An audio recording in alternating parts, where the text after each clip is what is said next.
হুম। আজকে আমি একদম একটা নতুন জিনিস ট্রাই করলাম। আমার এক বোনের রেসিপি অনুযায়ী আজকে আমি এই জিনিসটা বানাবো। দেখো নিয়ে নিয়েছি এখানে চিকেনের মেটে আর কচকচি, এগুলোকে ভালোভাবে ধুয়ে নিয়েছি। এবার মাঝখান থেকে একদম ছোট ছোট করে পিস করে টুকরো টুকরো করে নিচ্ছি। ও আমাকে এই রেসিপিটা বলেছে, আমি জানি না খেতে আদৌ কেমন হবে, তারপর ভাবলাম চলো নতুন কিছু ট্রাই করা যাক।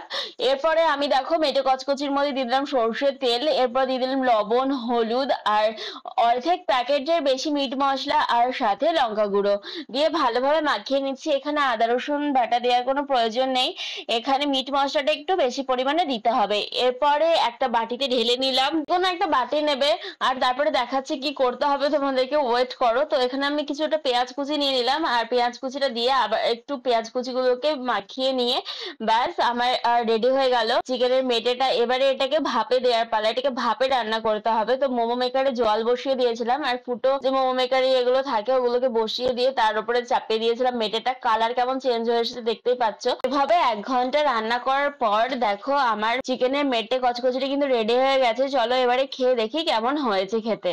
তো আমাদের মেটে ভাপা কিন্তু রেডি হয়ে গেছে। তো চলো খেয়ে দেখি কেমন লাগে খেতে, জীবনে প্রথমবার বানিয়েছি। এই যে একটা মেটে নিয়ে নিলাম আর তার সাথে এখানে একটু গ্রেভি নিচ্ছি, গ্রেভি আর তেল দুটো একসাথে। সাথে কি কি ছিল যেন, কচকচি ছিল, কচকচি বা চিকেন গিজার্ড বা পাকস্থলী। তো এইটাই খেয়ে দেখতে হবে যে আদৌ কতটা সেদ্ধ হয়েছে। হুম,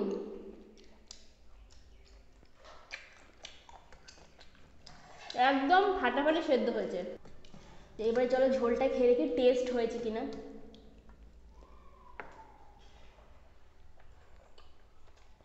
বলছি ঝোলটা খুব বেশি টেস্টি হয়নি, তেল থাকতে পারে। ঝোলটা থেকে একটা সেই কাঁচা সর্ষের তেল, কাঁচা সর্ষের তেল একটা গন্ধ রয়েছে।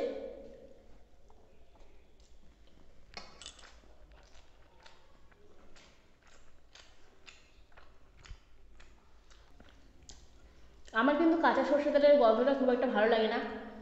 এবার তোমাদের যাদের ভালো লাগে তাদের কাছে হয়তো ভাপাটা ভালো লাগবে।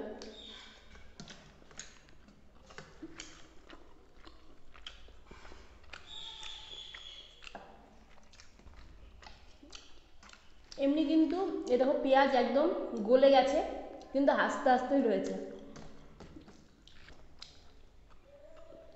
এই মেটে আর হচ্ছে কড়ি এগুলো খেলে কিন্তু বোঝা যাচ্ছে না যে কাঁচা তেলের একটা ফ্লেভার রয়েছে, ওটা কিন্তু হেভি টেস্ট লাগছে, কিন্তু ঝোলটাতে কিন্তু একদম মার খাইয়ে দিয়েছে।